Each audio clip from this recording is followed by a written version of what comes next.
Hello. For those of you who don't know me, my name is Brian Kelly. I live on Bethel Road in Southport, North Carolina. I gave a presentation on October 3rd to Southport's mayor, all of the aldermen, and approximately 200 citizens about the wastewater treatment plant that is proposed to go off of Bethel Road. Since that time, I have received several private messages via email or Facebook to ask if I could produce this presentation again, whether it be in a public forum or privately. I've also received messages from people who aren't able to attend and requested my talking points and what did I have to say. As a result, I found it easiest just to be able to produce this video that you're about to see. As I said earlier, my name is Brian Kelly. I live off of Bethel Road. I'm an engineer currently working at the Brunswick nuclear plant. I'm here to talk about the proposed wastewater treatment plant that Southport is planning on building. For the purpose of this presentation, I have no intention of discussing whether or not it should be built, the financial data behind it, whether it supports actually moving forward with it, or why they are building it. That could be a different video. For this presentation, I would strictly like to talk about the property that lies in between Sunny Point Military Terminal and Bethel Road. A brief history of the property: it was purchased approximately 20 years ago with the intention of Southport building a wastewater treatment facility on it. At the time, an engineering study found that the most optimal location to build said wastewater treatment plant is in the northwest corner of the property, which, for the purposes of this presentation, I will refer to as option 1. Even 10 years ago, when the Midway Bridge was built, the sand that was used for the ramps came out of Site 1. They removed it to be able to create pits for the wastewater treatment plant. It was a joint municipality effort. It's only been within the past few months that the engineering drawings have changed, and the new option 1 is down next to Bethel Road, which I have listed as option 2 because historically that's what it actually is. So why did it change? What was the driving factor? The main thing is Sunny Point Military Terminal, which is our neighbors to the north. Now, brief history lesson. In 1944, 75 years ago, at the Chicago Ocean Terminal, which is not in Illinois, it's in California, a munition ship that was bound for the Battle in the Pacific blew up. It killed 320 people and injured 390 more. As a result, the Army said, this will never happen to us again. So at all of their different munition depots, which Sunny Point is, they produced what are now known as blast zones. This, as is much of the documents that I will use for this presentation, comes from a document released by Sunny Point, or Military Ocean Terminal Sunny Point, or MOTSU for short, a joint land use study that was released in July of 2019, only a few months ago. The document shows MOTSU as defined everywhere in gray on this map. They define that as their boundary, their property line. With that, there are 3 different blast zones that are recognized by Sunny Point. The first is the public traffic route distance, which is identified in pink. And really the only way that you'll ever be at that boundary is if you are on Sunny Point base, so you either work there, or you're inside of their watershed area, which you will be removed from by security if you ever go there. So for the purpose of this presentation, I don't have an interest in speaking to that. The second one is the inhabited building distance. That's defined in red, defined as IBD for short. You'll notice not all of that falls onto Sunny Point property. However, this is really the blast zone of concern because, once again, it's not all entirely on Sunny Point property. The third one is the glass breaking hazard. This is defined in yellow. Inside of this boundary is all of Curry Beach, a majority of Carolina Beach, a large portion of Boiling Springs, parts of Southport, and a nuclear plant. This isn't really a blast zone. If it was, there wouldn't be a nuclear plant there. So the document defines a few other areas. Once again, MOTSU is defined in gray, and now there are these green hatch shading marks all the way around the property.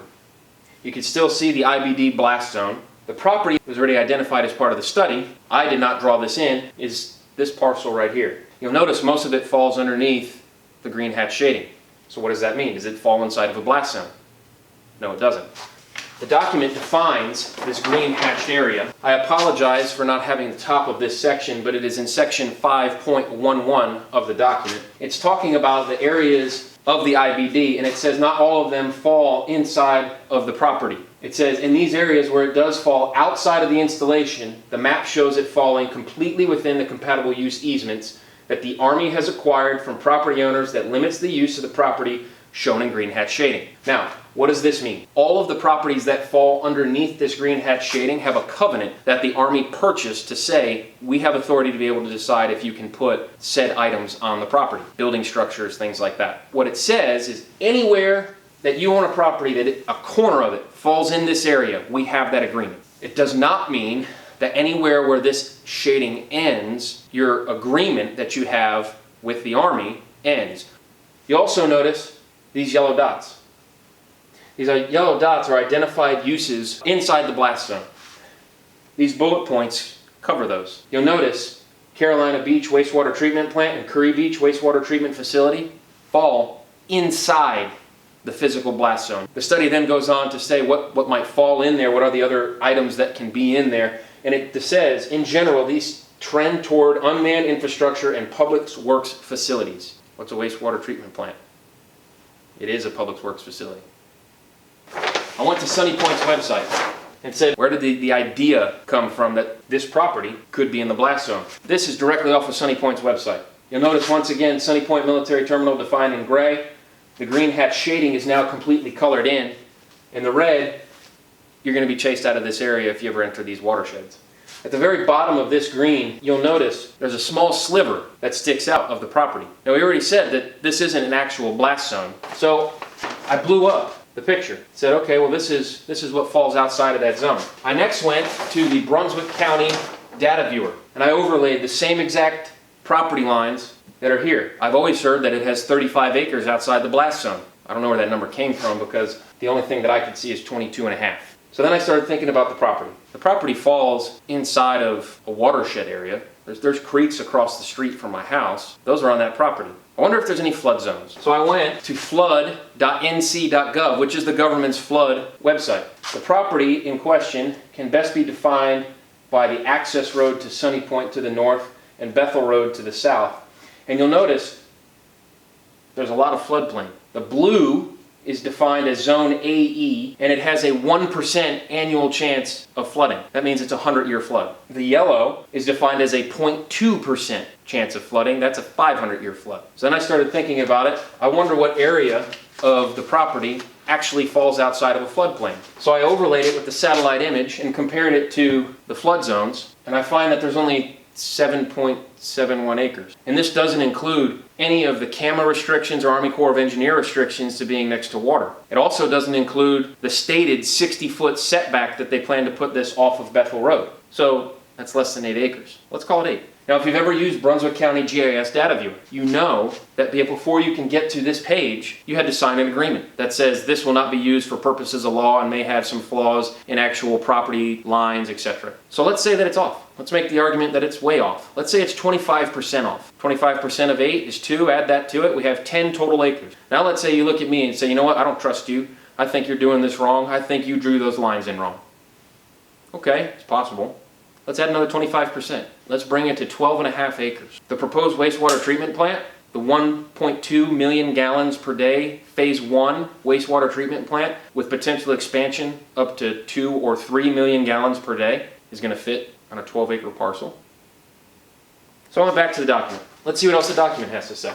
It says, let's look at storm surges. They pulled the NOAA storm surge models and defined the bottom of the property as being completely covered with water on a Cat 3 storm surge. The Category 5 storm surge is defined in blue, and you'll notice the northwest corner of that property, the original option 1, still is dry. So I said, well, this study was released a few months ago, maybe it's out to date. So I went to NOAA. NOAA defines different category storm surges. I started with the Category 1.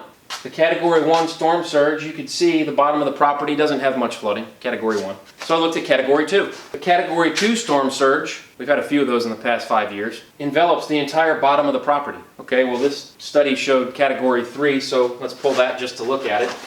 Once again, you can't even see the bottom property line. It's buried underwater.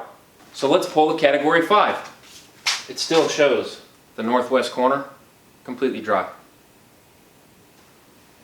So I went back to the document. What else does it have to say? It talks about managed lands, conservation lands. Those are defined in green. Southport property, the northwest corner, not defined as conservation land. The entire rest of the property is conservation land. So why would that be? Remember I mentioned they dug out those pits? There's no trees there. There's nothing but sand pit. Nothing can live there. So why make it conservation land? But where does this come from? Where did they get that data? So I started to research.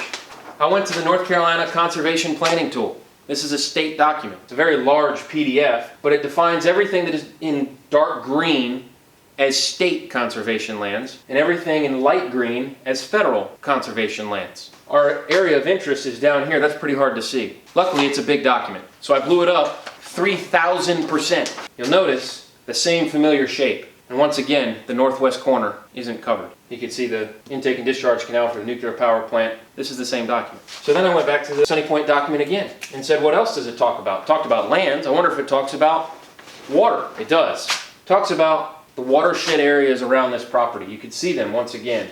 You'll notice it's defined in red. This document defines it as a primary nursery area. If you do some research, that's for the Atlantic sturgeon. So we've defined that it's got protected lands for conservation and waters. I wonder if it mentions anything about species. It does. Figure 4.1, documented, keyword, occurrences of threatened and endangered species. Now, the first one I'd like to point out is the American alligator. It's defined in red. It says, according to this map, they only appear up near Battleship, North Carolina, which I will agree, they are there. However, if anybody's ever been fishing in my creek, they'll tell you they're there too, and you'll notice it's not defined down here. Then I started thinking, well, what's the most problematic species that everyone cares about around here? It's the red cockaded woodpecker. If you ask anybody that lives in Boiling Spring Lakes, they're aware of them. They appear in red dots. You'll notice all of Boiling Spring Lakes is covered with them. But they're also found down here near Dosher Cutoff, and then there's some on Sunny Point. Well, that's kind of odd. Why are they found here, here, and here, but there's nothing in here, in the middle of the circle? So I went and took a satellite image. Now you'll see Dosher Cutoff, Sunny Point, and Boiling Spring Lakes. What else do you see? A lot of green. It's because there's almost no businesses and almost no homes that are in that area. There's never been an environmental study done of any of this. Do we really believe that they're everywhere around the outside of the circle, and they're not in the middle? That doesn't make any sense. So, let's look at the property. In talking to Sunny Point, the main reason why this location was moved was because Sunny Point said they did not have the ability to be able to give them access off of their access road. Sunny Point owns up to a split in the road after the train tracks, on the east side of the train tracks, and they did not want to give access to be able to come here for security reasons. Conveniently, a state-owned road is to the west of the train tracks, and this parcel, 450-acre parcel, has access there. So why not build an access road through the Southport property? I defined that in red just as a quick, hey, this is an idea. One of the other things that Sunny Point did not like is the fact that it was so close. There's other wastewater treatment plants inside of base boundaries and inside the blast zone, but they wanted an extra physical barrier. So they requested that it be moved south of the creek, which you could see running through the middle of the property. That thought process is, if a wastewater treatment plant hires a bad guy to come work there, there will be a physical land barrier in between them. Well, as part of the original phase 1 building, they're planning on putting the sewer pits, cleaning stations, solid waste removal all south of the plant, but they still plan on using those pits that are north. So how are they going to get there? They have to build a bridge for workers to go inspect equipment and monitor the facility. So they're already building a bridge. The entire purpose for moving it south of the creek was an extra security measure, but there's a bridge. So there is no security measure. So what does Sunny Point have to say about allowing these types of facilities? This is out of their own compatibility study. It says, if a property falls either within or outside of the IBD, easements for stormwater and underground utilities, as well as spray fields, water well supplies, are allowed. A second category, if no reasonable alternative location can be found outside of the IBD. We're not inside the blast zone, we are outside of the blast zone. By definition, we're not in it at all. But if no reasonable alternative outside the IBD, it is allowed inside the IBD, and the types of facilities they allow are water and wastewater treatment facilities. That's what we're building. So in summation about the two different points on the property, and I based this one off of option 2. Pros, I don't have to build an access road. It's not that expensive. Take a few trees down. It doesn't even have to be paved. Crush and run is acceptable. Gravel, dirt. Cons, need to build a bridge. Taxpayer money? Costs a lot more to build a bridge than a cheap access road. There's limited space for expansion. The entire property falls on, wrong estimate, 12.5 acres. It's documented to be inside of a storm surge area and a floodplain, and anybody that stayed on Bethel Road during the past hurricanes will tell you this entire area was completely flooded. It's on conservation land. There's protected estuaries right next to it. There's potentially endangered species there. You have to update Bethel Road This one comes from the state funding, but to be able to support the infrastructure of the heavy vehicles that have to go back and forth to the plant transporting chemicals and removing the solid waste, the road is not adequate. Sunny Point's road, the one that's a state-maintained road all the way up to Sunny Point, that takes munition trucks all the time. It can easily handle the weight. It doesn't need to be updated. There's a higher build cost because you have to build a bridge. You have to build the infrastructure and piping and pumping stations to be able to pump water from the south end of the property, 2,500 feet, all the way up to the north end of the property. There's higher continuing operating costs, and the property falls next to approximately 100 homes. It's not good for anybody. There's health hazards associated with it, there's land depreciation value, and a lot of angry neighbors. So in summation, I would make the argument, option 2 isn't really an option. Option 1 seems to be the only real alternative. Thank you for listening. Please comment below.